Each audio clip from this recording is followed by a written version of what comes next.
The House Freedom Caucus hearing on vaccine mandates. We appreciate each of you being here. And you may say, why is the House Freedom Caucus having a committee hearing? So I decided to write down a list of committee hearings we've requested of just 2 committees. And I have 13 committee hearings that we've requested over the last 10 months that they won't give us, and they won't give us one on vaccine mandates and its impacts and effects on American business and American life. So we chose to, they're not going to let us do a hearing. We'll go ahead and do a hearing on our own. And so we appreciate our Melissa from the HFC staff and FreedomWorks who's hosting this at this venue. We appreciate all of members of HFC who are here, and also our witnesses who are here today. And because we're going to talk about a very important topic, which is the vaccine mandates that are out there. On September 9th, 2021, President Biden announced that he would force Americans to receive the COVID-19 vaccine or they would lose their jobs. Let me repeat that. President Biden wants to make Americans choose between their jobs, their livelihoods, and receiving a COVID-19 vaccine. On that day, he signed 2 executive orders and announced that OSHA and CMS would issue rules requiring private businesses and medical centers that receive Medicare and Medicaid funding to require their employees to be vaccinated. That's a tyrannical idea. That's why the House Freedom Caucus feels it's imperative that we gather today and hear from witnesses to discuss and analyze the dangers of a federal vaccine mandate for the future of the country. For the last year and a half, the American people have had to listen to bureaucrats dictate how they go about their daily lives, telling Americans when their child can attend school, when they can go to church, when it's safe to travel for the holidays.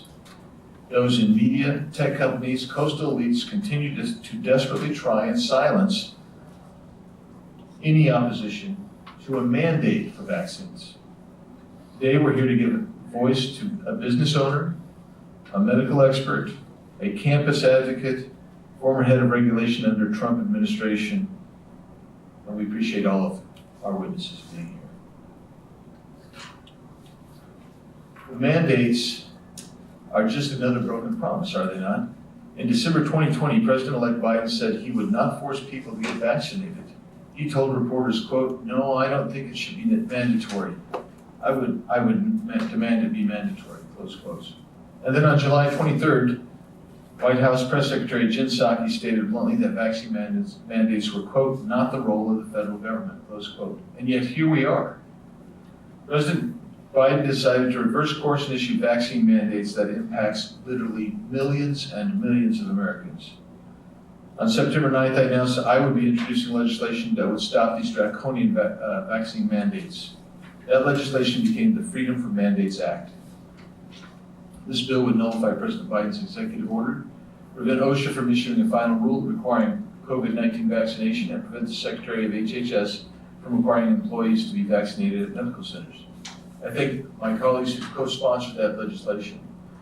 This legislation has also been endorsed by FreedomWorks, Texas Public Policy Foundation, the National Border Patrol Council, and the National ICE Council.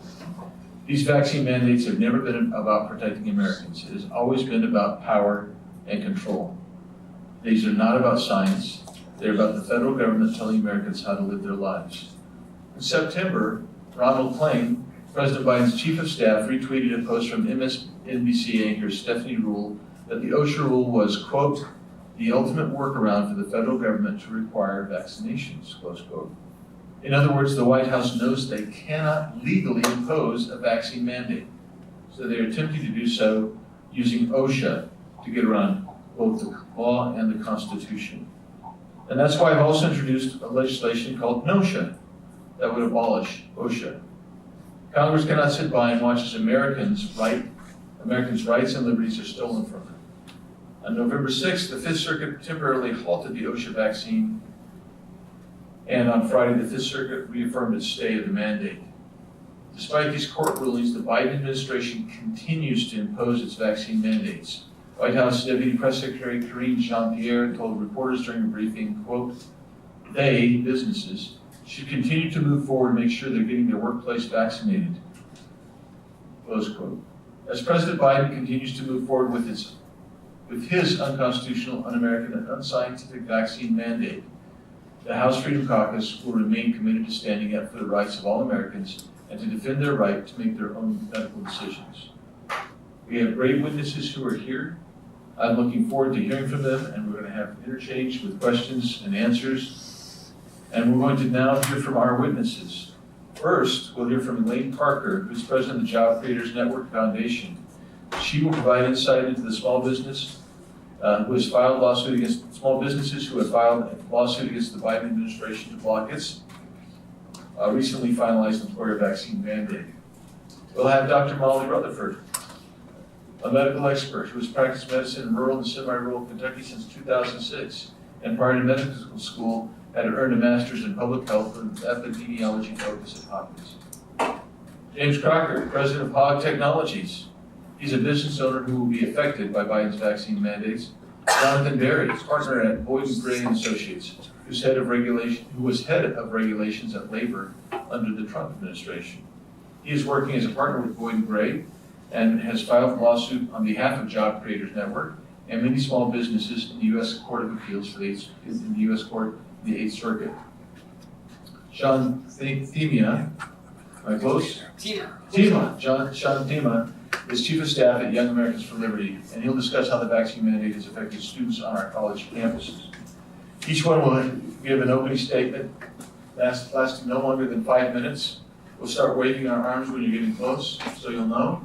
And then after that, we will go to questions by members of our committee. With that, we'll start with Ms. Parker. Thank you, Congressman Biggs, and thank you to the House Freedom Caucus and House Freedom for hosting this event. Oh, thank you. Thanks so much. Hello, my name is Elaine Parker, and I'm the president of the Job Creators Network Foundation. The Job Creators Network is the leading national small business organization. Together with our small business members, we fight to maintain the American dream.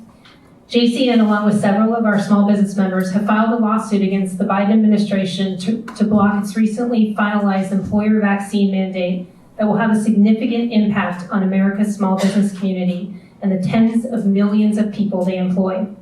This new OSHA rule forces employers with 100 or more workers to require they get vaccinated or get tested weekly and wear masks. This is illegal government overreach at its worst. Affected businesses will be on the hook to cover paid time off for workers to receive the vaccine or get tested weekly. Businesses that don't comply can be fined up to $14,000 per violation or up to $140,000 for repeated violations. Never before has the federal government mandated vaccines for so many Americans, let alone at the order of the president, without clear support from Congress. OSHA does not have the authority to enact such a sweeping health mandate. Even if it did, there's neither the grave nor immediate conditions required for such an emergency regulation. COVID cases are decreasing, new therapeutics have been developed, and we are approaching herd immunity. This mandate is not a small ask of America's employers.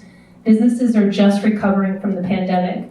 They are dealing with the highest inflation we've seen in 30 years. They are struggling to deal with a supply chain crisis, and most of them cannot find enough workers. Does this sound like a good time to deputize them as health police? The rule would exacerbate what's already the worst labor shortage in recorded U.S. history by requiring employers to terminate some existing staff who do not wish to get vaccinated or get weekly tests. It will also shrink the pool of job applicants available for hiring. Associated staffing shortages would force businesses to reduce capacity and economic output, causing financial harm to businesses and employees and the communities in which they are located. Several JCN members have joined our lawsuit, including James Crocker, founder and president of Hog Technologies in Florida, who will be speaking here today. Other co-plaintiffs include Eric Lawrence, CEO of Lawrence Transportation Company in Minnesota, Guy Berkebile, president of Guy Chemical in Pennsylvania, and his employee, Terry Mitchell. Gary Rabine, founder of the Rabine Group in Illinois, Nicholas Pyle, president of the Independent Bakers Association, and Howard R. Alton III, president and CEO of Panagold Baking Company in Minnesota. These small business job creators would all be significantly harmed if the Biden administration's illegal mandate takes effect. Last Wednesday, the 8th Circuit Court granted JCN's request for the government request that the government expeditiously respond to our stay motion. The judge ruled that the government must reply by last Friday afternoon, which they did. JCN then filed a response arguing the government's claims are without merit and reiterating our request for expeditious review. This lightning-fast action by the court signals it is open to granting an injunction striking down this illegal mandate. The Biden administration actually called on employers to continue implementing their vaccine mandates despite a temporary stay issued by a federal court. This action indicates that the administration smells defeat in this case and is trying to get as many businesses as possible to comply before the mandate is struck down. Let me be clear, our objection to this mandate is in no way an anti-vaccination position. We understand that vaccines save lives, but we also understand that small businesses have enough on their plate right now. They should not be forced to act as vaccine police to their employees. We believe the Biden mandate is a massive government overreach and are asking courts to strike it down before it wreaks havoc on America's businesses and the economy. Thank you. And thank you, Ms. Parker, appreciate that. Appearing by Zoom is Dr. Molly Rutherford. Dr. Rutherford, we'll give you your 5 minutes for your opening statement. Thank you. Thanks for the opportunity to speak to you today. My name is Dr. Molly Rutherford. I'm a family physician and an addiction specialist, and I'm a small business owner. I've been practicing in rural Kentucky since 2006. I did earn a master's in public health at Johns Hopkins prior to med school and was working at NIAID at the time. From 96 to 99, I worked down the hall from Dr. Fauci, where I prepared his quarterly remarks to council, briefed him for hearings on Capitol Hill, and wrote a short pamphlet on vaccines, focusing on how childhood vaccines saved many young lives. My experiences provide a unique perspective on the many unprecedented policies over the past 20 months, including vaccine mandates. As an independent doctor, I'm accountable to my patients, not a hospital administrator or a government bureaucrat. Many of my colleagues are self-censoring and staying quiet about the pandemic due to pushback by the institutions that employ them and the current divisive culture in medicine where reputable physicians are being maligned and censored. I'm willing to risk my reputation in order to speak the truth, and I have no financial or political motivation for expressing my opinions. I will readily admit when my opinions turn out to be wrong. In March 2020, when 15 days to flatten the curve began, I was confused and worried. I knew that the measures being implemented were unprecedented, so I assumed that the deaths and hospitalizations were going to be devastating. And they were in many places, including New York City. However, as cases and deaths remained quite low in Kentucky and hospitals began to struggle financially, I started to analyze the data myself. In March and early April, I appeared on a news station in Louisville as a local expert to answer questions about COVID, focusing on symptoms and how to protect oneself. In March of 2020, at the end of March, a patient's son died of an overdose when his court date was canceled and probation and parole stopped seeing people in person. This mom had to break the news to her mom, the boy's grandmother, through a door at a nursing home because she was not allowed to enter. Meanwhile, my husband, a homicide detective, was working a record number of shootings, overdoses, suicides, and homicides in Louisville. I asked the local station if during my segment we could talk about the secondary consequences of the lockdown policies, and they declined. This was April 2020. I knew then that the lockdowns would have devastating long-term consequences, especially for kids and people who were unable to stay home. By May 2020, we knew from data in other countries that children were not getting sick with COVID or transmitting it. Yet our public health experts declared that peaceful protests were safe and schools and churches were not. My husband was called to work a peaceful protest at the end of May in Louisville and worked them all summer and into September when 2 police officers were shot at a protest. In 2020, I met Dr. McCullough and some other doctors treating COVID on the front lines. He helped me treat my brother, and I started treating COVID shortly thereafter in my office and by telemedicine. In November of 2020, my staff and I got COVID. 1 year later, I tested positive for SARS-CoV-2 nucleocapsid antibodies. I am unvaccinated because I don't need the vaccine. After approximately 30 exposures to COVID over the summer, no one in my office developed a reinfection. I am not anti-vaccine. I'm fully vaccinated against all recommended adult vaccines, and my kids are fully vaccinated. When the vaccines were developed, I was optimistic. I scheduled my parents, age 87 and age 79, for the vaccine, and they completed the Moderna series in February of 2021. I recommended it to people who are high risk. It was difficult to give informed consent because the vaccine insert, which is the paper that the pharmaceutical company provides with adverse reactions, et cetera, was blank. I had to rely on the short trials when I spoke about efficacy and then what I was hearing from other doctors about safety. The vaccines were and still are experimental technology. I've diagnosed several breakthrough infections in vaccinated patients in my small practice.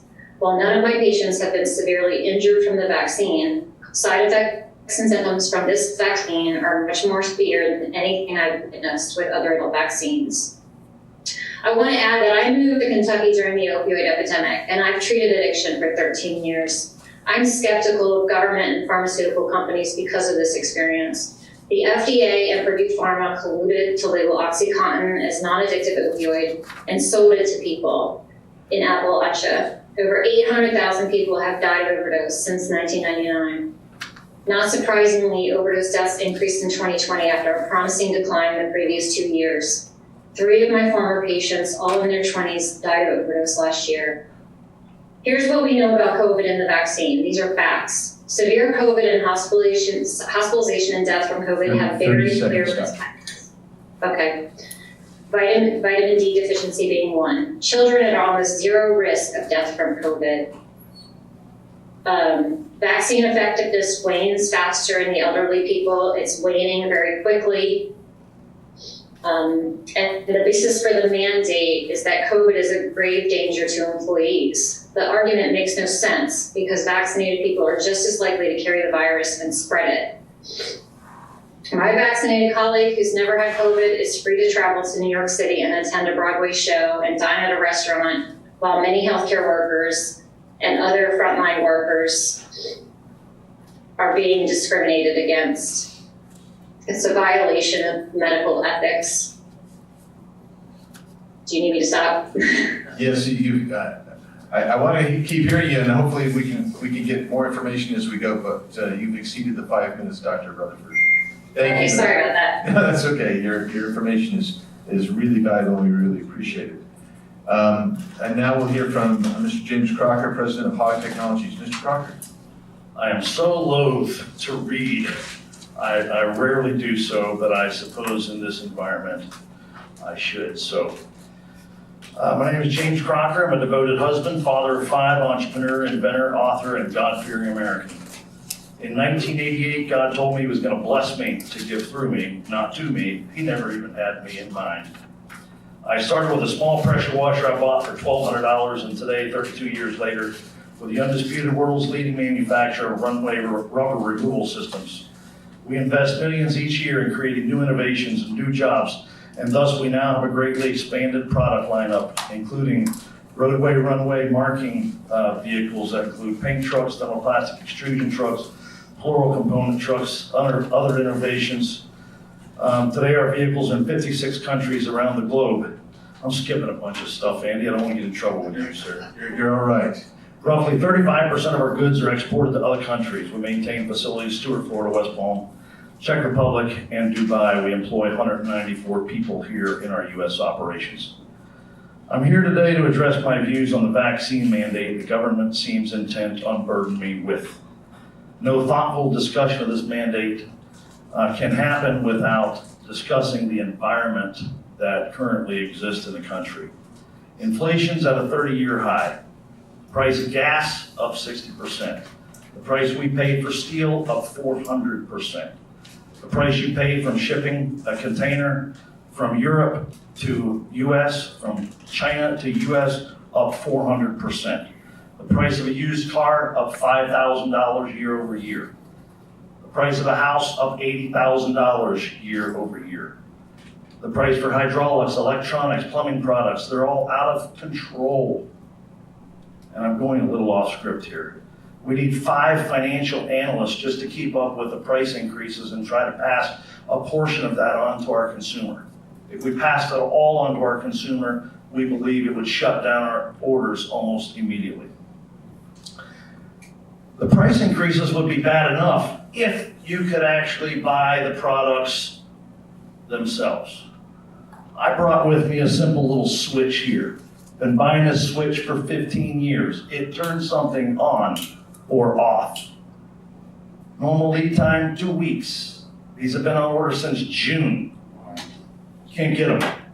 We're now buying that part from multiple vendors and assembling that switch at Hall Quarters in Stuart, Florida. Consider this, 2,200 parts required to make our most common water blasting truck. Our purchasing staff has doubled. Cost increases, I can't even tell you what they are because, again, it would take a whole team of experts to track it all. But all of these snarls makes planning our jobs virtually impossible. Last month, our earnings on revenue was half of what it should have been, just because of all the inefficiencies associated with these supply chain shortages. Beyond inflation and supply chain, but directly related to them is cash. Cash is king. If you run out of cash, you don't have a business. If you fail to manage all of your bank covenants properly, and the bank calls your note, you're out of business. Lastly, I'd like to address workforce issues. You know what it's like. There are worker shortages. All of us are fighting over the reduced work pool created by all of the enhancements to the normal unemployment. And all the people who are just tired of the mask mandates and all the mandates that all of the government intrusion into our workforce, those that could afford to just retire early have done it. When we lose team members, we lose our investment in them. We could pontificate for hours as to why there are fewer people in the workforce, but the undeniable reality is there are. 30 seconds. And thus it is in this environment that the government wishes to address a broke leg instead of a gushing artery in the neck. You know, if you're going to triage a patient, you better get your priorities right. And there are just millions of small business people around the country who know and understand that the biggest challenges facing us are not people getting COVID. We haven't had a person get COVID now in probably 6 weeks. The biggest issues are inflation, supply chain issue, shortage of workers, and yet we hear nothing about the government addressing these very important issues. And I think we should reprioritize before it's too late. Thank you, James. Appreciate that. They did shut down those platforms. We got now Mr. Berry. 5 minutes. Thank you, Congressman, and thank you to the House Freedom Caucus for having me.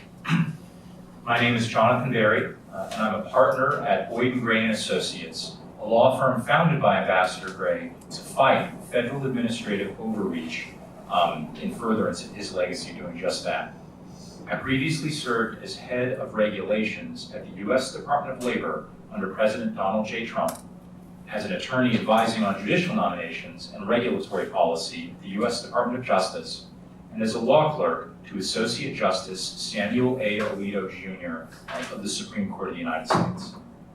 I am honored to speak with you today as an attorney for my client, the Job Creators Network and the Coalition of Small Businesses it leads, including Hog Technologies, whose president, Mr. Crocker, just spoke with you.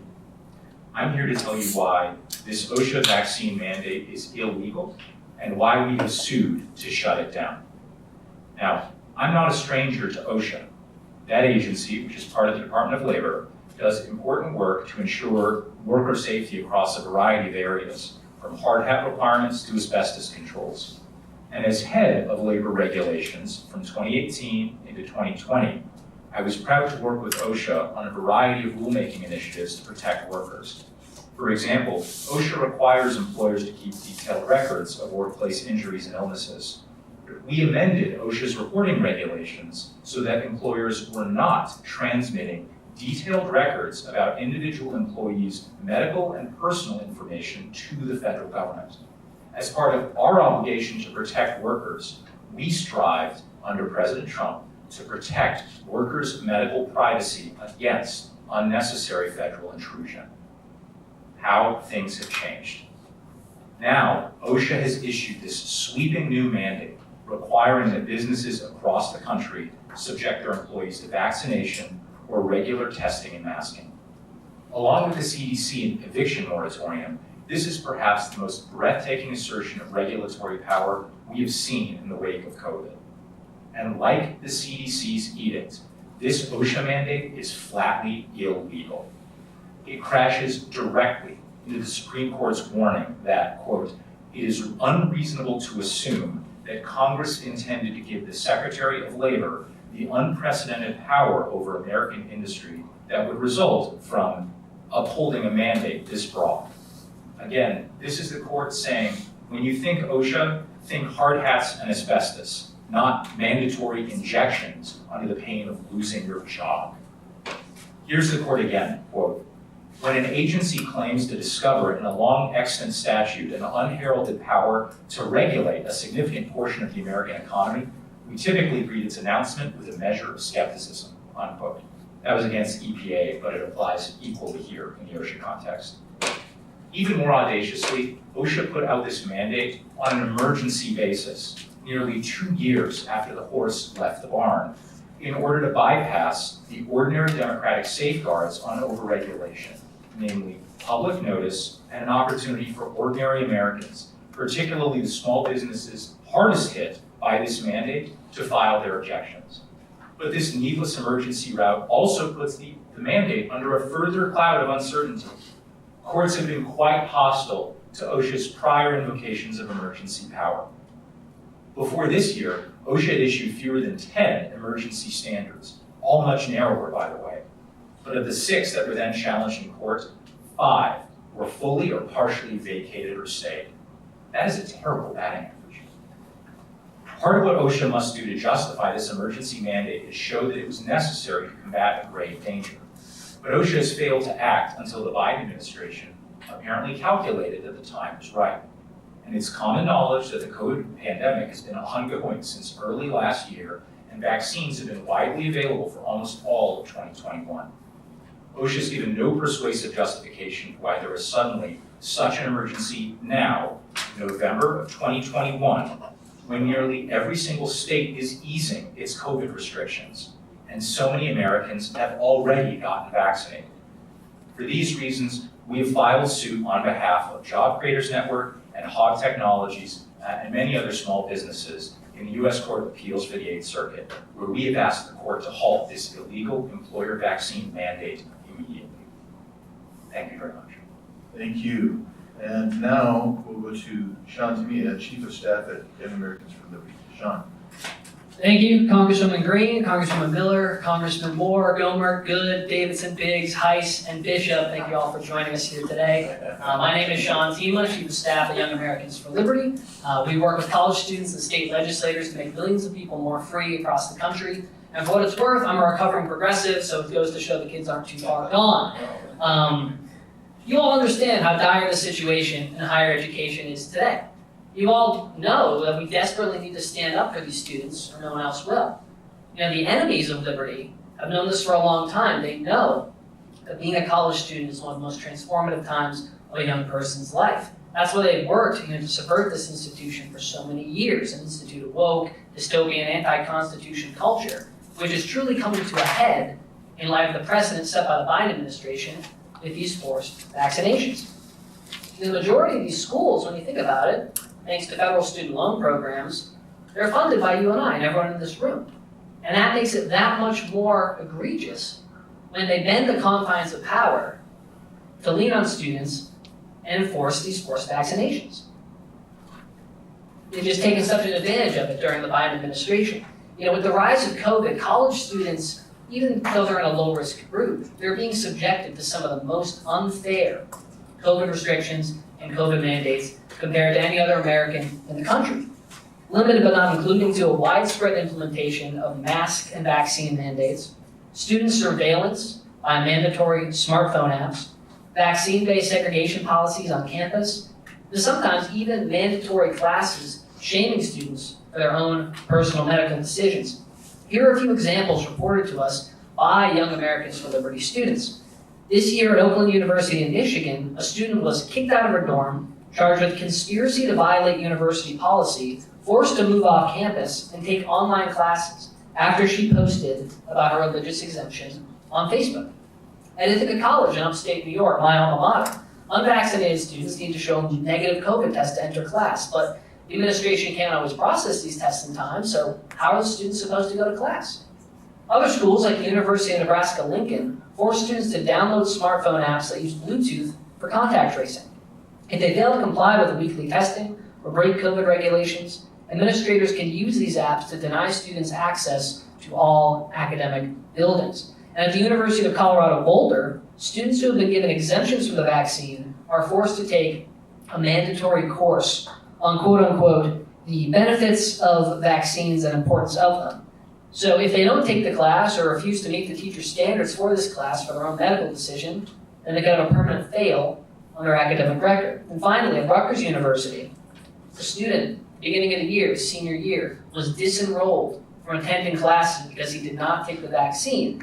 Important detail though, he was 70 miles away from the campus. He had chosen to attend as a virtual student that year, and he was still forbidden from going to class. It's insane. Now, these students exercising their medical freedom, they're being alienated, taunted, even harassed by some of their faculties and peers. Some are having to choose between their convictions and their education. The college administrators are saying they're doing this for the public health, but at what cost to students' mental health? And like many government actions, we may not understand the full consequences, the full collateral damage of this vaccine mandate and COVID mandate precedent until it's far too late. Now, Young Americans for Liberty is fighting back. We're organizing students and training them on how to combat, put grassroots pressure, rally students, gather petitions, and challenge directly the vaccine mandates on their campus. And those administrators know we're not going away and all legal options are on the table. But we need more, and I love to hear about this litigation. I love to hear that we're challenging and bringing forward NOSHA. If I could ask one thing of this committee that could help college students, the question that I hear all the time is, what will it take for this to end? And it made me realize, just like the war in Afghanistan, no one has ever defined success than what the war on COVID looks like. And so we need to ask that question. By what standard will these mandates end and demand that of our leaders in DC? Thank you for your time. Thank you, Sean. Now, I'm going to yield time to the gentleman from Ohio, Mr. Davidson.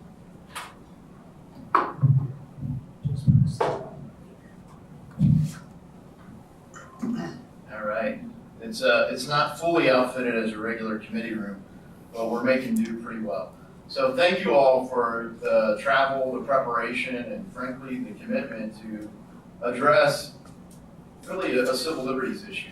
I mean, the idea that the federal government could do what we've seen done, and frankly, in an unchallenged way, executives from around the country, we saw governors, people paid a lot of attention to who their governor was this past year, go unchecked by most legislatures. A handful of legislatures were in a position to challenge the abuse of executive authority by their governors. Really, we have a republic, if we can keep it. And I think that's really what's at stake here. Can we actually keep the form of government that our Constitution established? We're seeing it abused, and I just want to highlight, the idea that the mandate would compel, James, whether it's your business or doctor, if it's your medical practice, if under the CMS mandate, if you want to get paid for Medicare or Medicaid, you have to conform. If you're a defense contractor, you have to conform. It's literally you submit to the authority of the government in a private sector way. And I just want to reference a case from 1973, Norwood versus Harrison. It says in the ruling that the government may not induce, encourage, or promote private persons what it is constitutionally forbidden to accomplish. I mean, fundamentally, I think that's an application here. I'm not a lawyer, I'm not a law school. I'm just looking for how can the government do this in its way. So, Mr. Berry, I don't want you to tip the hand on the cases that were out here, but you highlighted not just the problem with the OSHA mandate, but I think just broadly.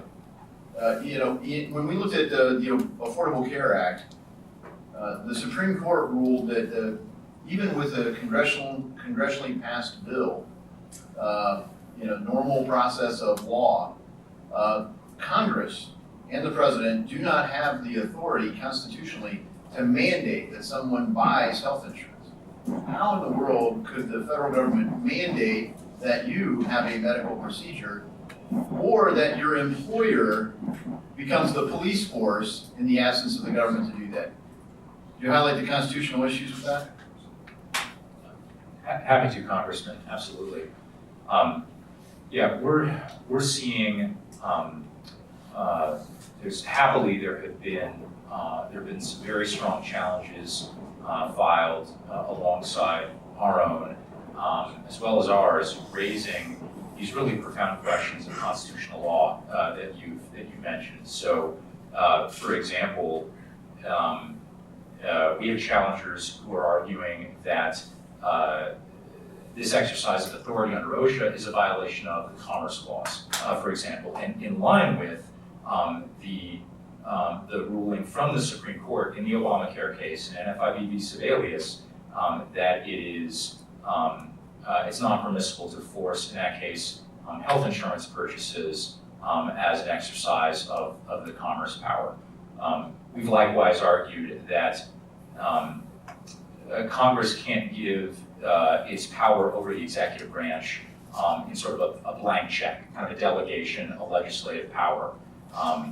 Some of us still subscribe to the Schoolhouse Rock vision of the separation of powers, where it's your role as the legislative branch to write the laws, and the executive branch merely enforces those laws. But these days, a lot of that seems to be getting displaced by executive order.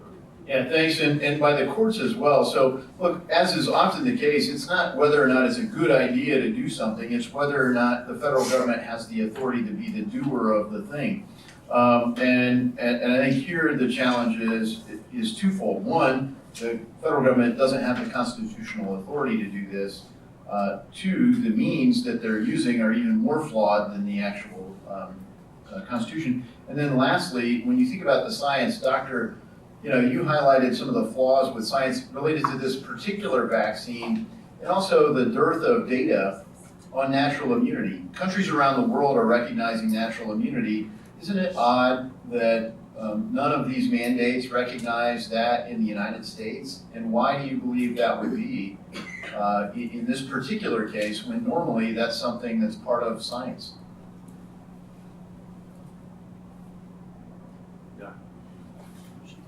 Doctor, I think you're muted still, perhaps. We're trying to unmute you over here.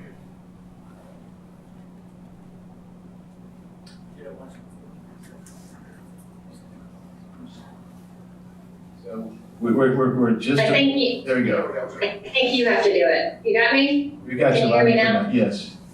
Okay. So we actually have about 122, probably more than that, studies now affirming natural immunity. And the problem is we're still relying on the CDC for all of the recommendations. The only there are a few governors who are not relying on the CDC's recommendations. They have been reluctant for some reason to keep track of any data on natural immunity. I can tell you, I've diagnosed probably 30 to 40 breakthrough cases of COVID and 0 cases of reinfection. So, and my practice is pretty small, and I'm hearing this from other doctors. So it's not that we don't have this. I appreciate that, and you got it in. I got to you late, and we don't have our normal view of the shot clock here. So in respect to the other folks, we'll probably cover some of the same things. But thank you for just acknowledging what we know in the room, and frankly what CDC and NIH know as natural immunity works. And that's not to take anything away from the claim on vaccines. It's just something that isn't being acknowledged. My time has fully expired, and I yield. Thank you. Gentleman recognized. The gentleman from Texas, Mr. Gomer.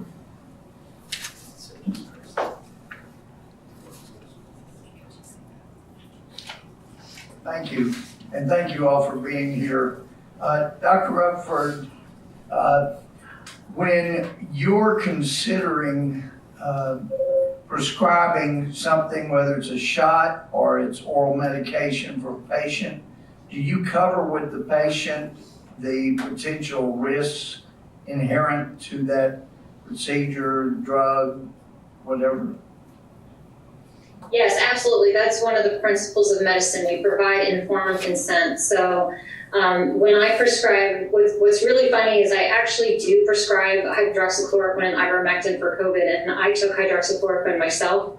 So when those medications were being demonized for being off-label, it was confusing to me because prescribing off-label is something that doctors have done forever. I prescribe much more dangerous medications off-label on a daily basis for alcohol withdrawal and for addiction. So I'm not really sure what is happening. There seems to be a coordinated effort to discount early outpatient treatment and to try to get more people to get this vaccine. And the thing is, half of Americans don't need it.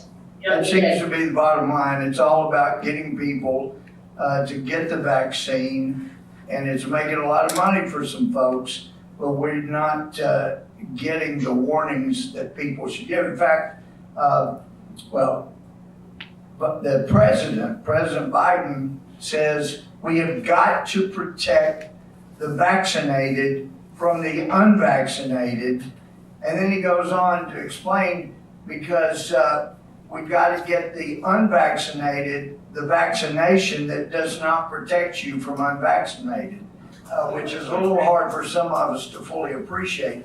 But I had a pharmacist that gave me the warnings for the Johnson & Johnson, and I'm sure it's about the same for the other two. And these are the warning labels. It comes, and it says COVID-19 vaccine, and it says for use under emergency use authorization. So here is all of the warnings. In other words, there are no warnings, and that's because of those words I just read, for emergency use authorization only, which means they don't have to give you the warnings. And I just heard from a friend here in Washington recently, his wife's first cousin in West Virginia, her husband decided to get the vaccination. He did, and they were concerned because he had some comorbidity conditions. He got the vaccination. They know because of all the work before the vaccination, he had no blood clots. And immediately after the vaccination, he immediately got blood clots and died before anything could really be done. So his doctor, being an honest doctor, said cause of death, vaccination. But he was told by the health officer that if he didn't remove the word vaccination from the death certificate, it would never be certified. Well, you got to have a certified death certificate, or you can't move forward with your life and change the name assets are in. Have you heard of anything like that happening where people are refusing to give vaccinations credit for damage that they've done? I have heard that, and then we know actually of 18,000 deaths that have been reported in the VAERS system that are thought to be due to the vaccination. However, there does seem to be a coordinated effort to downplay those deaths. And any doctor who treats patients has seen some other bad side effects from these vaccines, more than any other vaccines I've given. Well, we've heard from Dr. Fauci now just recently that turns out the vaccinations aren't nearly as effective as they thought. So, everybody's got to have a booster. We don't know if it means everybody's going to have boosters quicker and quicker. But my point is, if Dr. Fauci will be that wrong, maybe he's lying, maybe he didn't know he was lying, but if he will be that wrong about something that important, then it seems like he should not be given the credibility to decide everybody's healthcare treatment to with vaccination for them. And I see my time's expired, but thank y'all all for being here. Thank you. Just 2 quick points for those of us up here. Melissa is going to just look over here. She's got the timer going so you can see. Oh, there it is. Yeah, we're more used to a timer, folks. That's what's going on. And then the second thing is, there's a mechanism I will employ to attempt to get much of what we do here today included in the congressional record. So if you have documents or whatever that you want to get to the congressional record, let me know, and I'm going to try to. Yeah, I'm asking them consent to include a copy of the lack of warnings on the warnings. Without objection. And with that, I recognize the gentleman from Maryland, Mr. Dr. Andy Harris.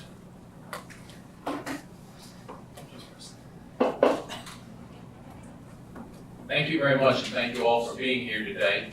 Let me just ask you one question, Mr. Berry, because you mentioned hard hats. OSHA doesn't require hard hats everywhere a worker works in a company less than 100, more than 100 people, does it? I don't think so. You don't think so, right? And they don't require, and they call it hard hats, not soft hats, so they require something that really does prevent the damage, right? Absolutely. That's what I thought, because we were, this being compared to hard hats, this is nothing like hard hats. This. Now, Dr. Rutherford, I'm going to ask you a question because you're in a primary care setting, and you've brought up off-label prescribing. It's interesting because actually an action is currently being attempted against my medical license for prescribing ivermectin, which I find fascinating because as an anesthesiologist, I know I use a lot of drugs off-label that are much more dangerous. But there's one drug we use, I don't know if you're familiar with ketamine, which has been used to treat depression since 2014. It's still not FDA approved because it's generic. It's cheap. But the FDA did approve the more expensive esketamine, and that's actually what you'd have to give if you want to give an FDA-labeled drug. So what I'm going to get to partially is the idea of treatment versus vaccination. Because it's becoming increasingly clear that medicines like fluvoxamine, which had an impressive greater than 2/3 reduction in serious illness and death. I think ivermectin, there are other ones that are coming down the line. Is this where we should be looking instead of mandating vaccines? The way this pandemic is going, it looks like what we're just going to need are very good treatments because when the next variant comes around, this vaccine may be of no use against it. What's your feeling on the importance of emphasizing treatments versus vaccines?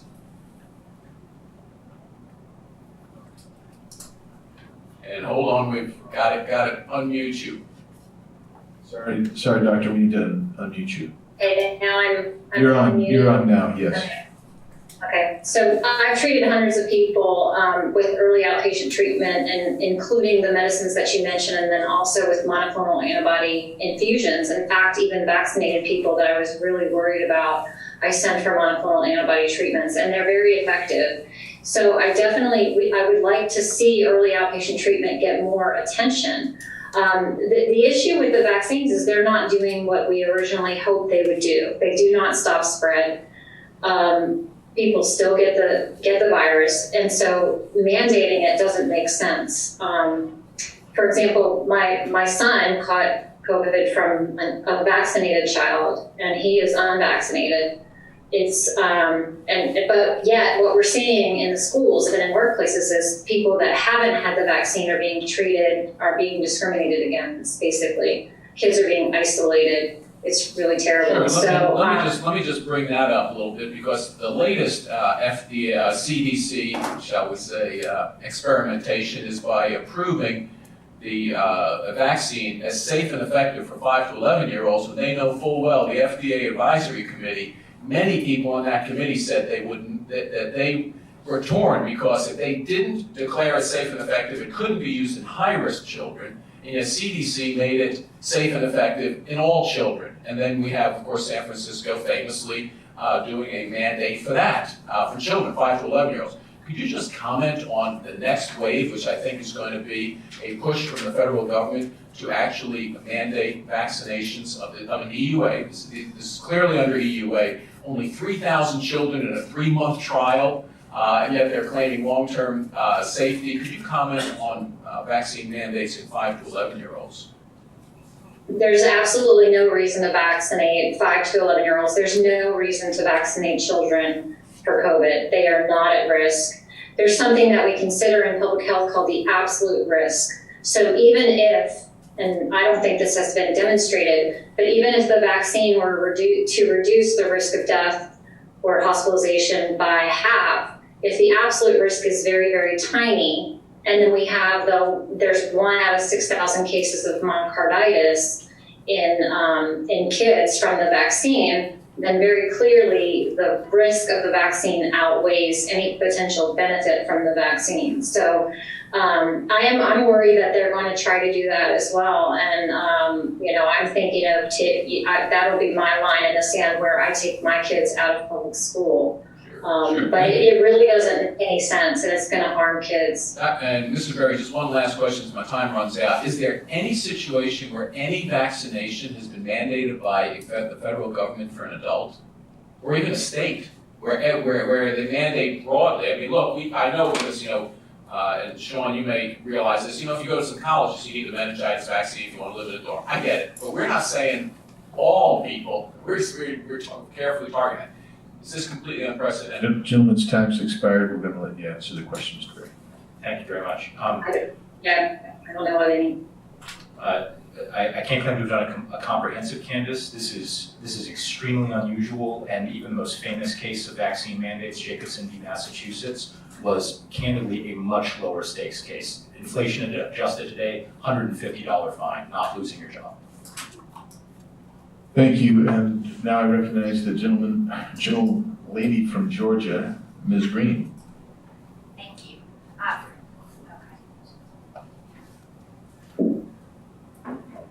appreciate it. Is it on? Well, first I want to thank each of you for coming today, taking time out of your busy life and at your own expense. We greatly appreciate it and feel this is very important. As a new member of Congress this year, Mr. Crocker, I relate very much to you. I own a small business also, a commercial construction company, very familiar with OSHA. And so one of the first bills I wanted to work on was working against vaccine mandates. As a matter of fact, I consider them discrimination in the workplace. And it's also communism, absolute communism, that we would see the Biden administration force federal policy, force regulations through employers that violate their medical freedoms and put their lives at risk, such as the good doctor's been talking about. This is such a risk for people's health. They should be able to choose, and the vaccine really has such a low risk of death, hospitalization and death. As a matter of fact, obesity and the older age groups are the ones that are at most risk. Also, it's interesting that 46,993,724 cases of COVID to date in the United States. And tragically, we've had 760,266 deaths. No one wants anyone to die, but it's clearly based on these numbers that it's a very low risk of dying over the past year and a half that we've been affected by the CCP bioweapon COVID-19. Now here's my question, Mr. Crocker, how many employees do you have roughly? 194 team members.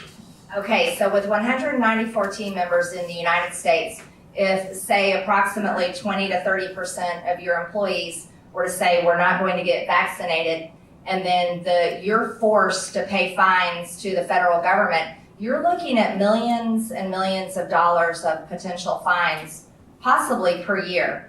And I would imagine, how would that be for your business? On top of the current challenges, it would be absolutely devastating. It would be devastating. And then Mr. Crocker, you're involved with the lawsuit with Mr. Berry. And Ms. Parker, you're representing a lot of small businesses that are involved in lawsuits.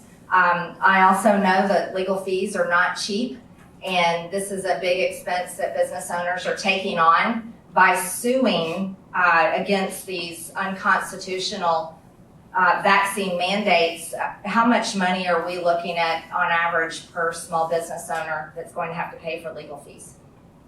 I don't think I can, if that's directed towards me, I don't think I can contemplate that. I don't think we really know what the eventual cost will be. But it's a big distraction, and it's a big distraction that we can't afford at the moment. You know, the government used to be about information, not dictation.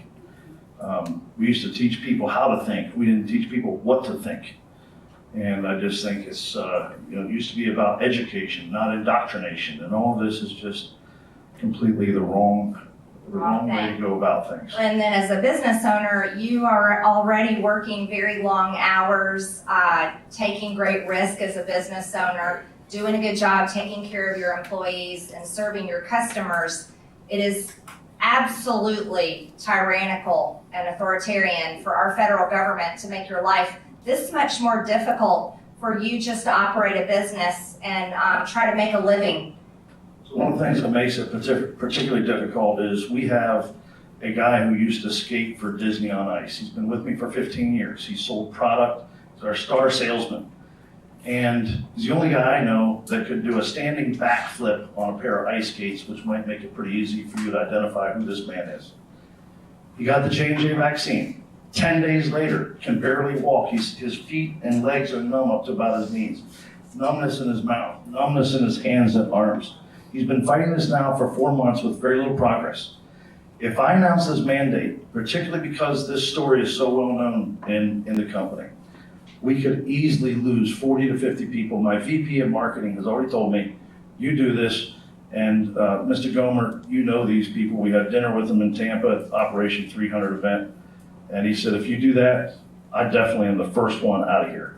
Right, so now you have an employee that can no longer physically function very well due to an injury from this COVID-19 vaccine. The VAERS system is reporting over 18,000 deaths, just as the doctor mentioned. This is crushing for your business, it's crushing for these employees, and it's crushing the American people in our spirit and destroying our freedoms. I introduced a bill because it was so important to me called the We Will Not Comply Act back in early April. I want to tell you it's hard for us to get bills passed as Republicans right now in Congress, but this bill would completely eliminate all of the problems that you're facing as an employer and your employees are facing trying to do their job and make decisions and having the freedom to do so.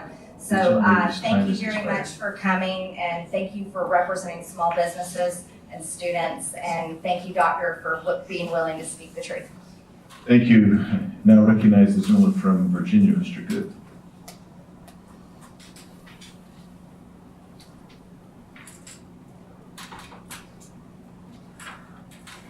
Thank you, Chairman Biggs, and thank you to our panelists, our witnesses.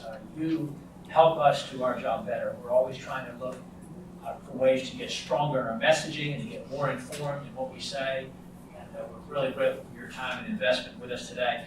I have said a lot recently that there's not a greater or more pressing or more important issue facing the country right now. There's not another issue that literally affects the lives and livelihoods of tens of millions of Americans and tens of thousands of each of our respective districts. Nothing threatens the American people like this mandate that we see today. They're harmful. The mandate is harmful for many reasons, as we've already stated today. You know, our most basic, precious freedoms are under assault and under threat, under attack from this administration. Things we couldn't even have imagined even just a year or two ago. Our freedom of movement, our travel, our assembly, our worship, to open and operate our business, to go to work, to provide for our families, to worship. Those kind of freedoms to be under attack and under assault so dangerously. And from a president who told us on the campaign trail a year ago, because he knew he wouldn't win if he was honest, that he wouldn't do this. And then he tells us just a few months back that it's illegal and he can't do it, doesn't have the authority to do it, and then does it anyway. You know, Mr. Berry, I think perhaps the most underappreciated aspect of the previous administration in terms of value was the decrease in regulations. So friendly to businesses, and Ms. Parker and Mr. Crocker know especially well. We wish we had you making those regulation decisions today. And we have this president who makes fun He makes light of people's protests based on freedom. If anything encapsulates the difference between the left and the right, or those who love freedom and still believe in the Constitution, Mr. Barry, are old-fashioned that way, it's these mandates and this president who make fun of, hey, I have my freedom to infect you with COVID, as he says that. This, as we said, these mandates provide no flexibility for those with health or religious concerns. I don't even like to say that, hey, we're pro-vaccine. We're pro-vaccine freedom. Thank God for the Trump vaccine, that people who want it and need it have been able to make that decision and protect themselves. And as Dr. Rutherford knows better than I ever could, on those who need it most, they've gotten that protection. But we made no provision for natural immunity. I'm thankful for what she said about the children not being at risk. Mr. Crocker, you talked about your employees.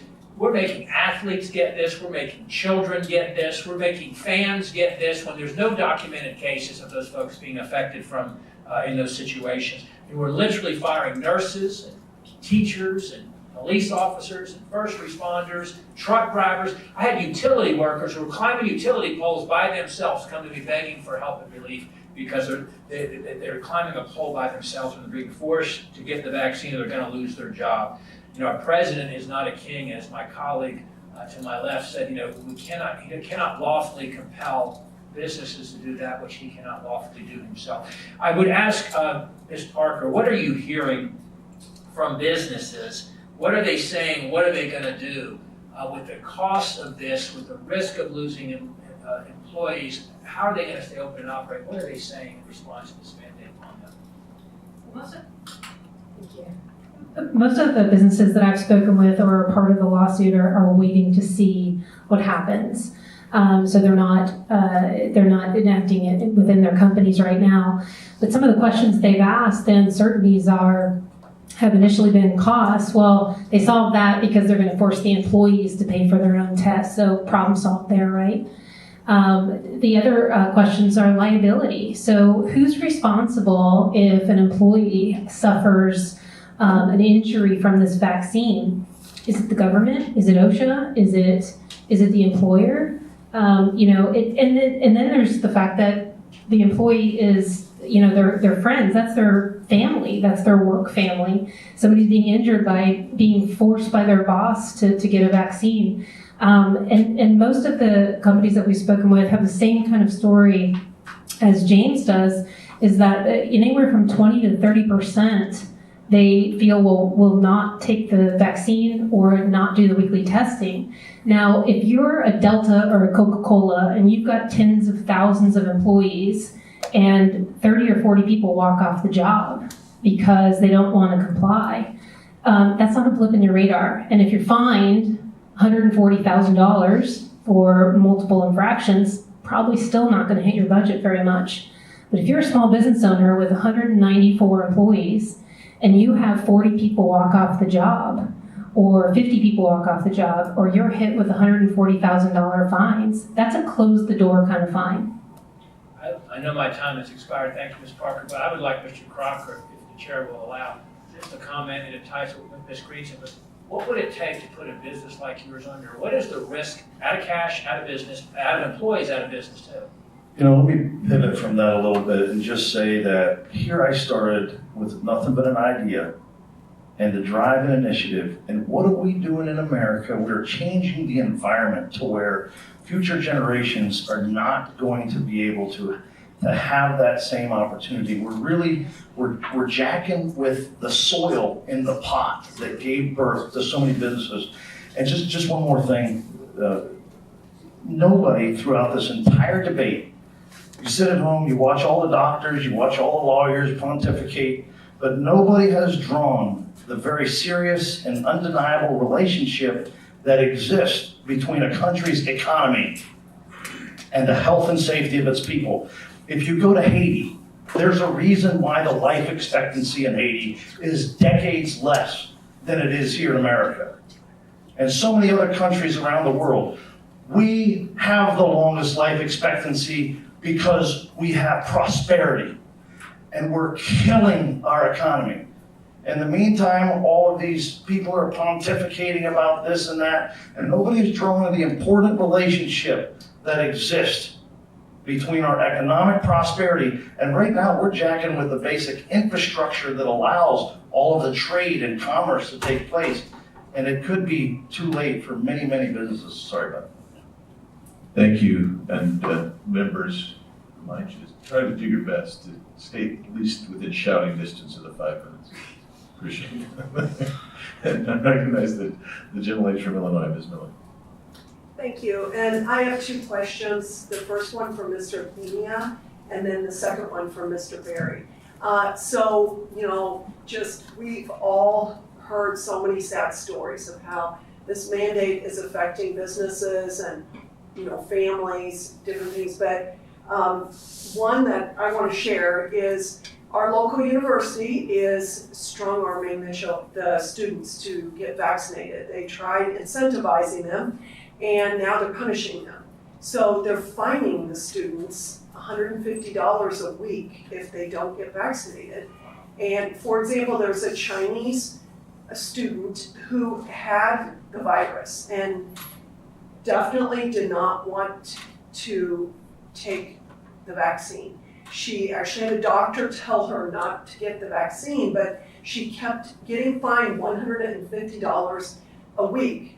And she decided she could not afford it. And in fear and trepidation, she went and had that vaccine. She was in the emergency room and almost died that evening. There's going to be a lawsuit. So I have 2 questions for you, Mr. Pena. How widespread is this? That they're, strong-arming students like this? And then Mr. Berry, are they gonna be able to sue the universities, or who are they gonna go after? Short answer. Test 1, 2, 3. Short answer is that the vast majority of universities, and I haven't seen a single university with a vaccine mandate that has also then dropped its mask mandate. Both stay, right? Which university in question was a student at?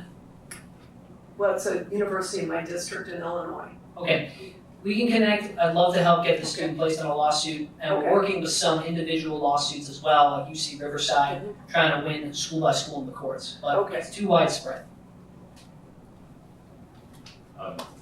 So I would say that that's something that lawsuit merits really serious investigation and development. There are sometimes some circumstances where my understanding is that sometimes pharmaceutical companies may have immunity, for example, from litigation arising from vaccines that have had certain levels of approval, which really puts pressure on the whole approval process and the like. But that's something that merits, I think, very serious attention. Thank you. I yield back. Thank you. Now recognize the gentleman from North Carolina, Mr. Bishop.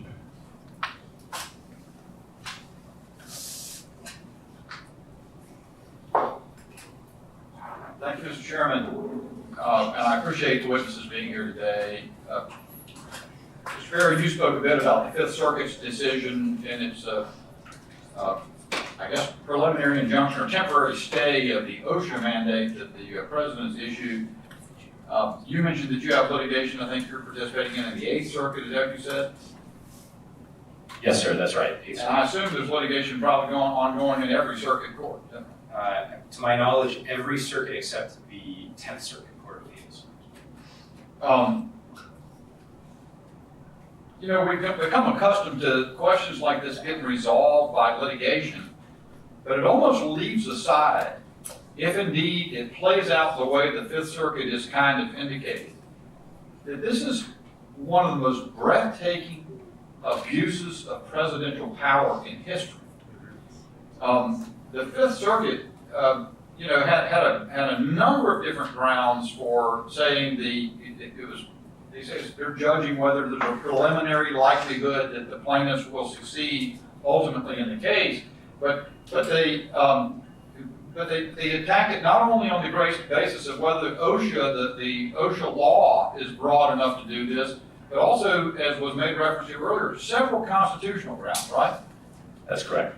And they said, among other things, that the president is attempting to use OSHA for the federal government to exercise a general police power. And that, as I understand it, the police power is reserved to the states, and the federal government has no such thing. Isn't that right? That's 100% correct, Congressman. And the Fifth Circuit, you made reference to the Jacobson case, which I think about a 1905 case from the Supreme Court, in which a state, as you said, had mandated a vaccine for smallpox. And I see lots of times in the media, reporters saying, that this is well accepted and it's established that this can be forced. Well, the federal government can't rely on that because it doesn't have any general police power at all, does it? No, it does not. So President Biden, knowing all that, has attempted to use a power the federal government doesn't even have. And the other thing that I noticed the Fifth Circuit said is he's attempted to regulate I think it's a non-commercial inactivity. In other words, it's sort of like a right to be left alone. The federal government has the right to regulate commerce, business throughout the states, as I understand it, but it doesn't have the right to regulate non-economic inactivity, I believe is the phrase. Is that right? Yes, that's right. And that's something that was, again, the reference was made, was established in the Sebelius case about Obamacare, right? Yes. Okay, and so a majority of the Supreme Court has said that. And so the president stepped forward to roll over the constitutional rights to be left alone of people like Mr. Crocker, business owners, and employees of every employer that has 100 or more employees in the country. Isn't that right? Yes, that's right. So let me ask you to speak to this. When presidents abuse power in such an enormous way, isn't that what the power of impeachment left to the Congress is for? Is to correct that, to remove a president who acts against the people and utterly steamrolls their constitutional rights? So that's ultimately well within the hands of Congress to consider any kind of remedy like that.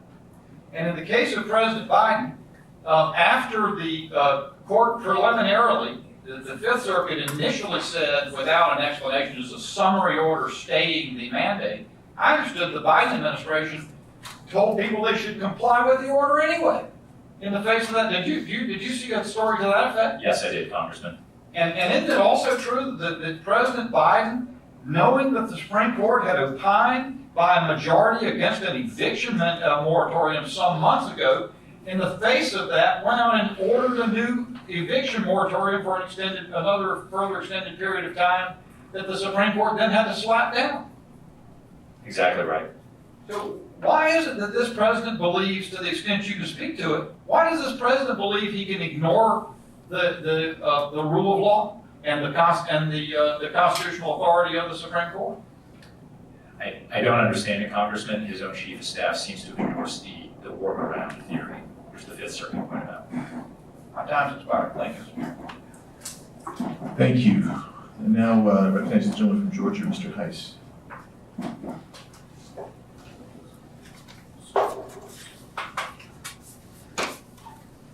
Thank you, Mr. Chairman, and thank each of you for being here, and Dr. Rutherford, thank you for joining us on Zoom as well. Now, I think everyone in this room acknowledges the fact that vaccine mandates are wrong.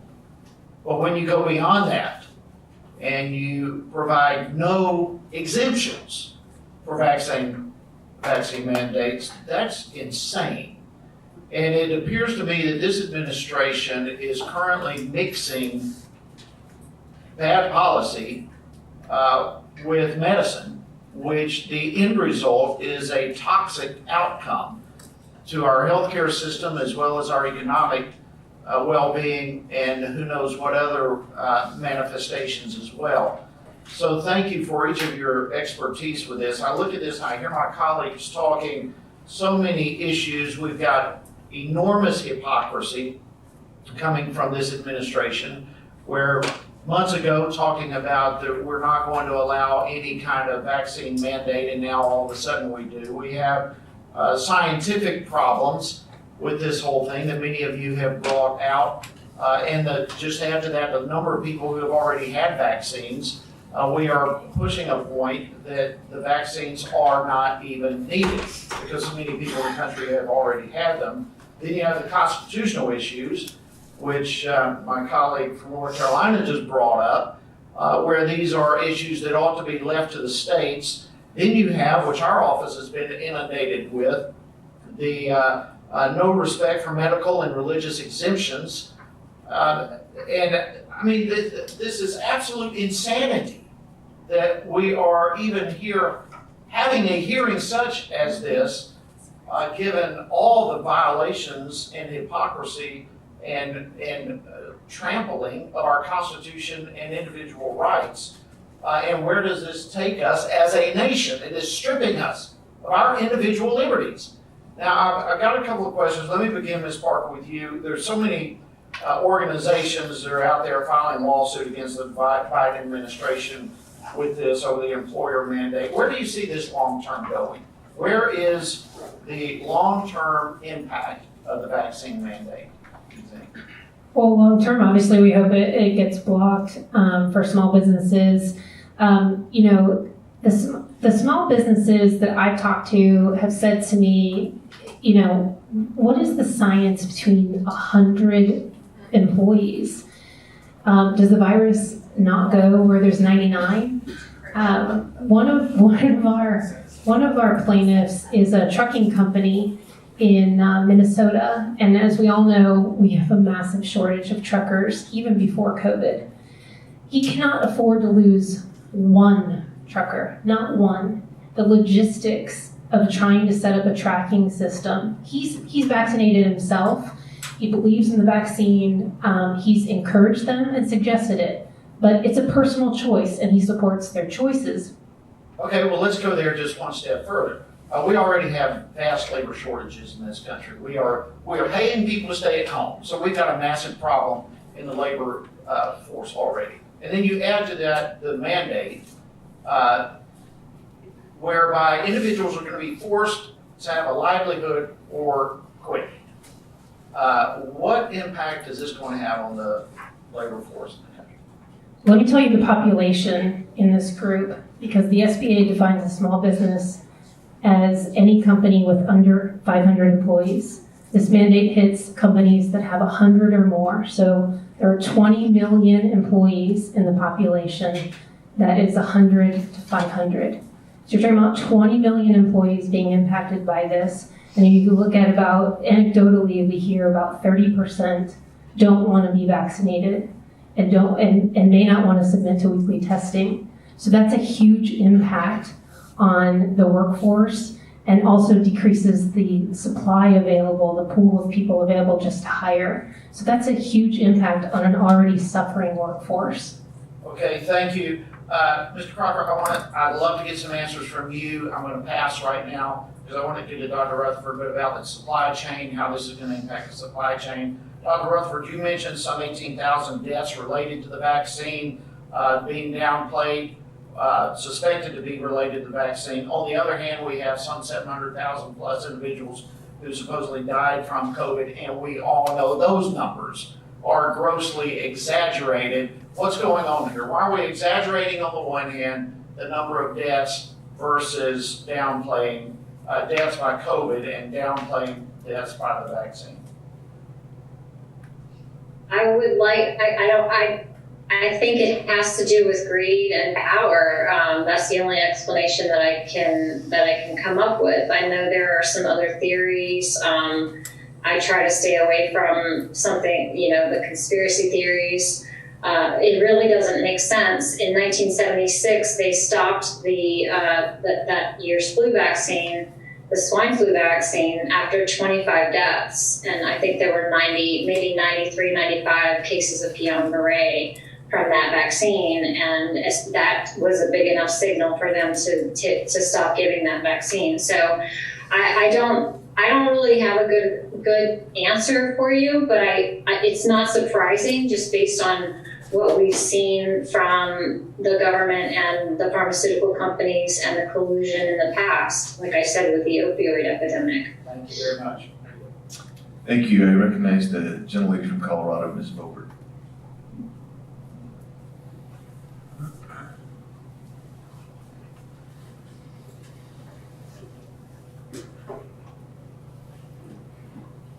Thank you, Mr. Chairman, and thank you all for joining us today for this very important topic. It's mentioned just how unconstitutional these mandates are, how frustrating it is for employers and employees. But also I have visited the southern border and I have seen the complete invasion of nearly 2 million people coming into our country illegally this year. And there's no such mandate for the people who are coming across our border illegally. In fact, many of them are not even being tested, especially by Border Patrol agents. When I ask Border Patrol agents how many people are testing positive, they say, well, we don't have anybody testing positive because we're not testing them because we cannot afford to quarantine the amount of people who would test positive. So they're being shipped all throughout our country, and the American people are being punished for this seemingly Fauci-funded Chinese virus, and now we're facing these vaccine mandates. But there are 27 states, Republican and Democrat, that won an injunction from the Fifth Circuit Court of Appeals, like we've been discussing today, halting the Biden regime from enforcing its unconstitutional vaccine mandate. People are losing sight of just how extreme this OSHA emergency order is. In 50 years, OSHA has only issued 10 emergency temporary standard orders. 6 were challenged in court, and 1 was unconstitutional. Only 1.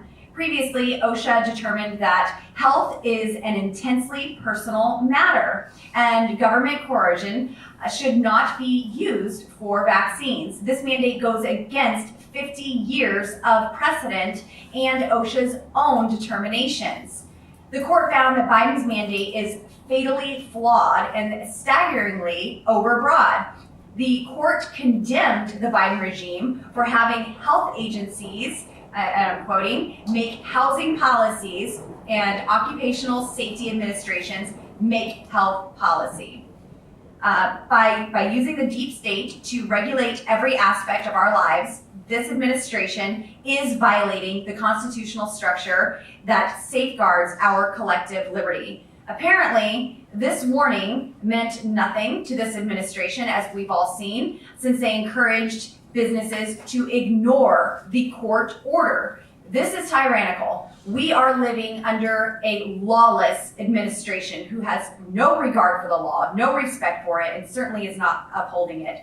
And while Biden is encouraging you to ignore the courts, the House Freedom Caucus is saying just the opposite. Oppose the mandates. Take a stand for personal freedom. And as a business owner, I promise you, your employees will remember and appreciate you taking a stand for their rights. I have many businesses in my district who are coming to me saying, we don't know if we're going to have a job. I have employers saying, we may lose our federal contracts, so we are going to have to enforce this.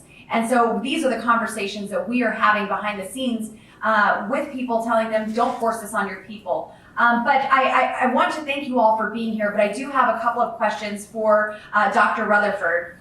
As somebody who has treated hundreds of COVID patients and who works in rural healthcare, can you explain how the vaccine mandate will impact the already strained healthcare system in rural America? Have you heard of the facilities being forced to triage care because they do not have enough workers? I am hearing those stories, and I have some colleagues that I know who are most likely going to lose their jobs. As you know, most physicians are employed by hospital systems now. I'm fortunate because I own my practice, and I also don't bill Medicare or Medicaid, so I don't have to force my employees to take the vaccine. But we are going to see, I'm afraid, I hope I'm wrong, but I think we're going to see another surge of COVID in the winter. If we don't see COVID, we're going to see flu. And we have many nursing shortages.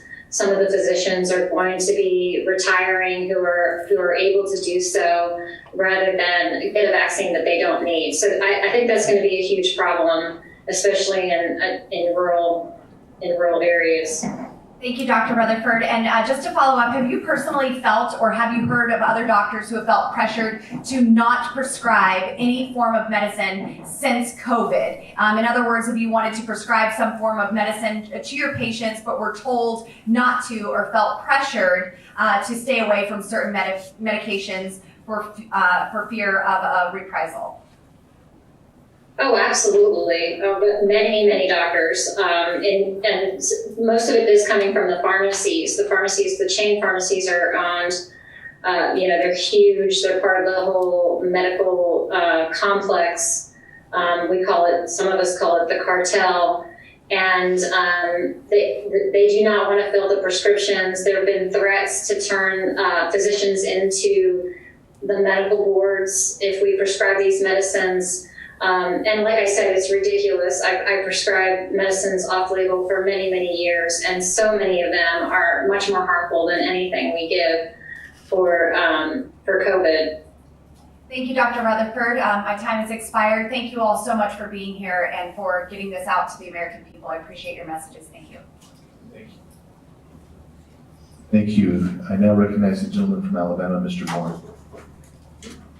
First, let me say thanks. I appreciate you all being here to answer these questions.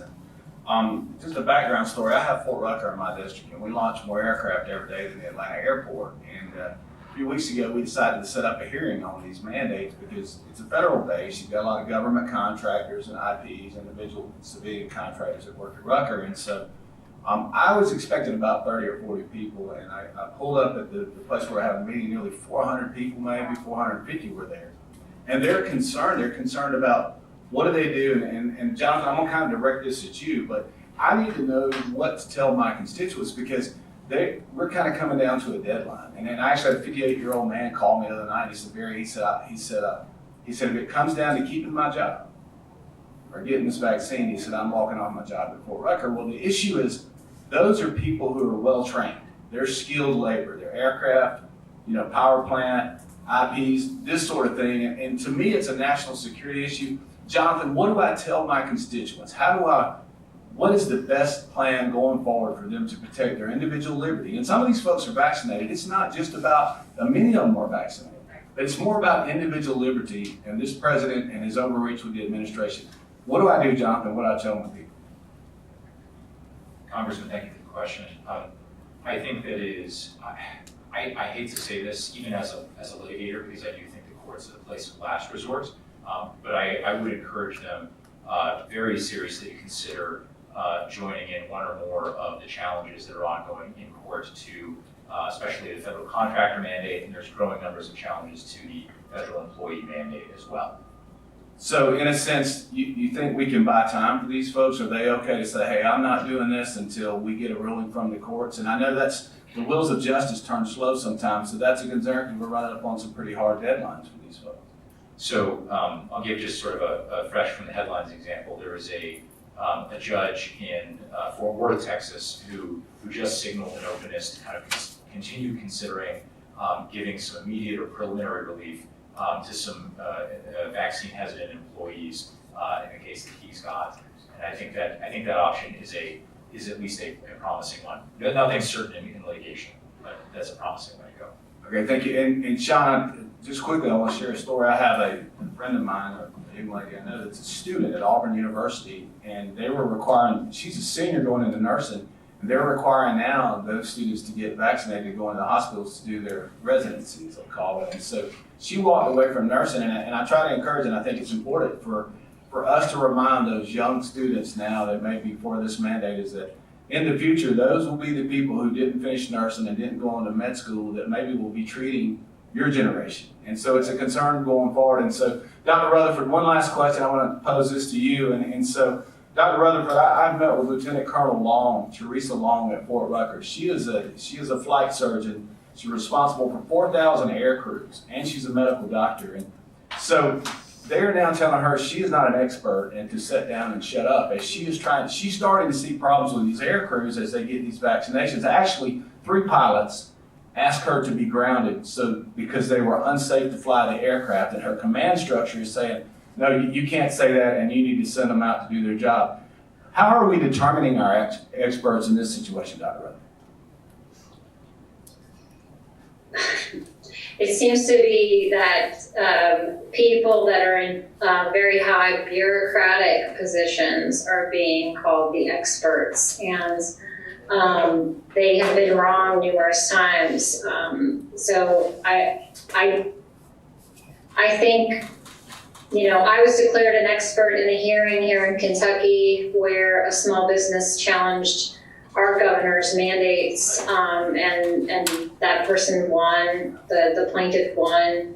And I think occasionally when it gets to the courts will recognize the real experts, who are the doctors that are out here on the front lines dealing with COVID.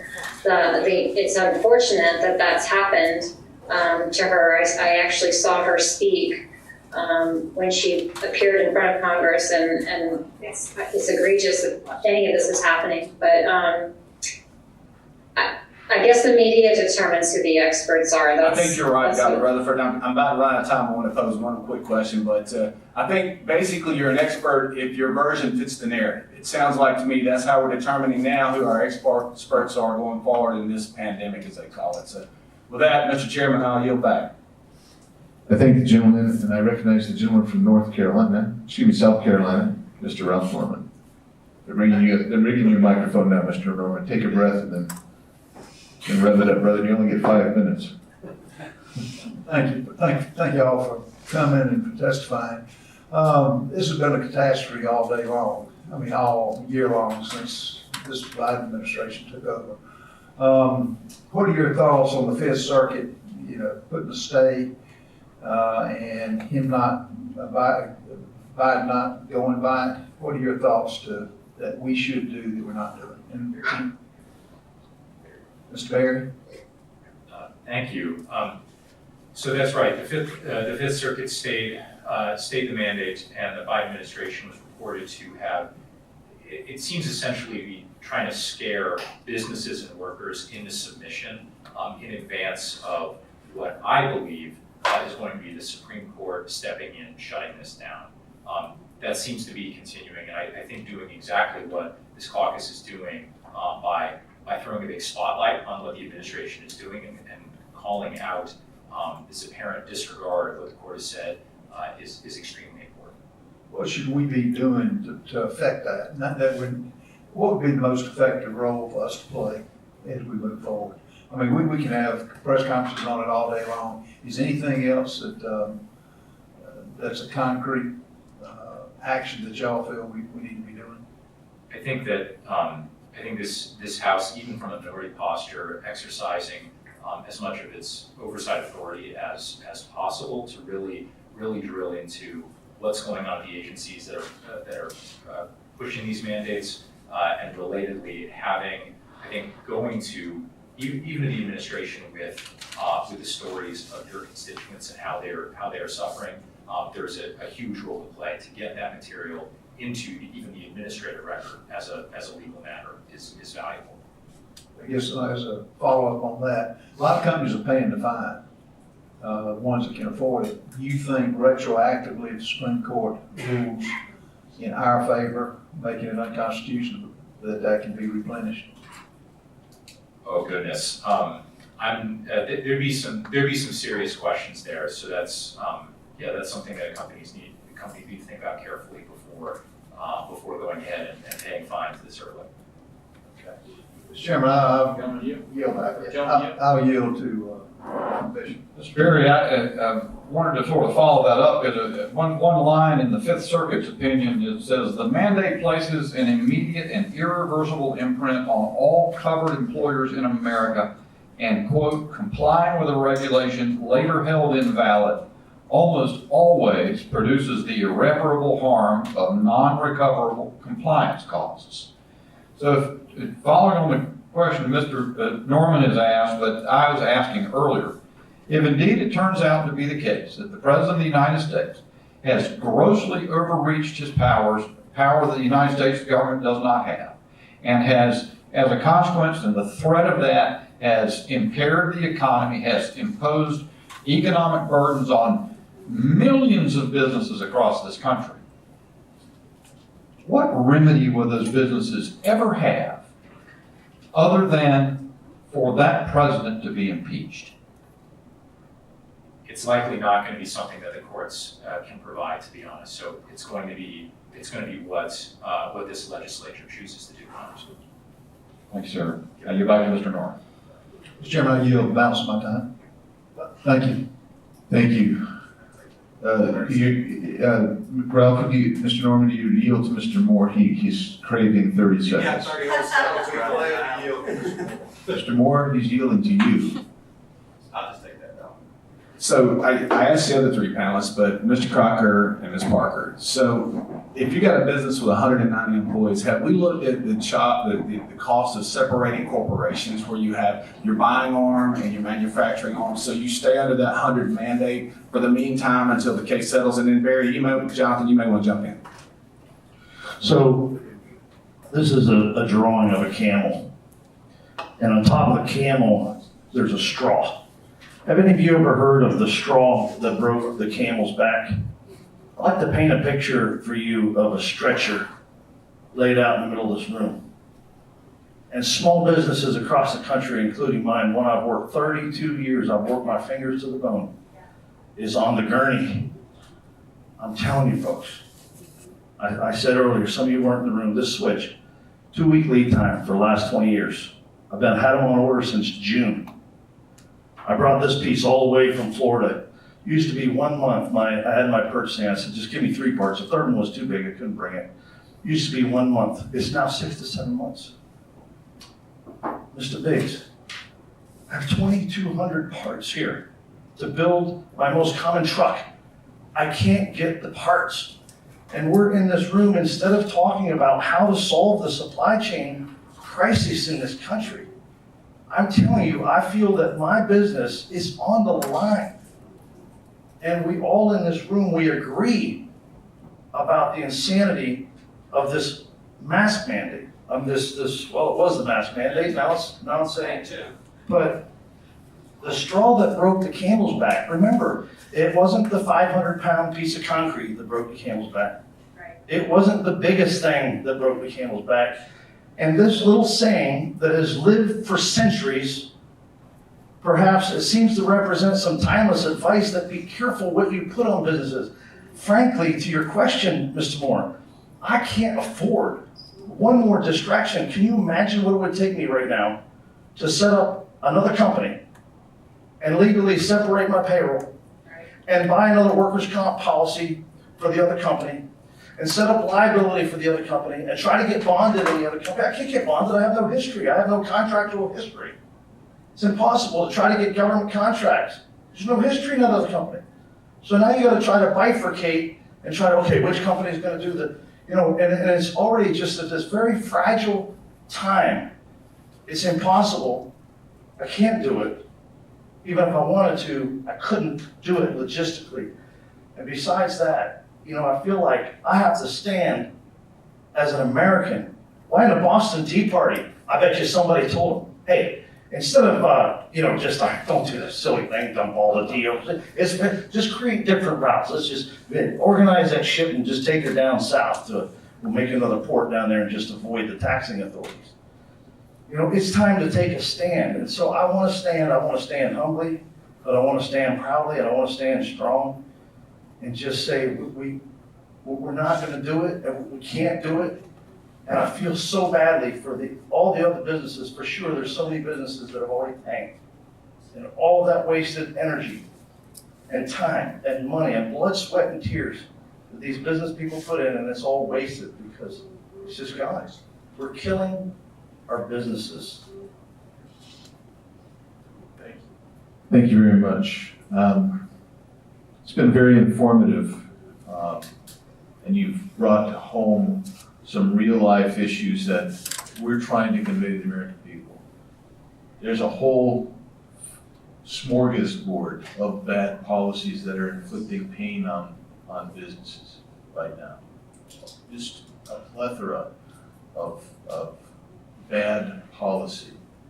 And this one is perhaps the most widespread. It is in some respects, it seems like it's not a big deal because it's just a vaccine mandate, but in my opinion, it is the final, you said straw, the final straw, the ultimate symbol of tyranny. So I have just a few questions. Mr. Tima, the universities have long left the notion of free exercise of academic expression, and now this is just one more example of it. What do you think Congress ought to be doing right now to help protect academic integrity, which includes students being able to have choice over their medical decisions when they go to school?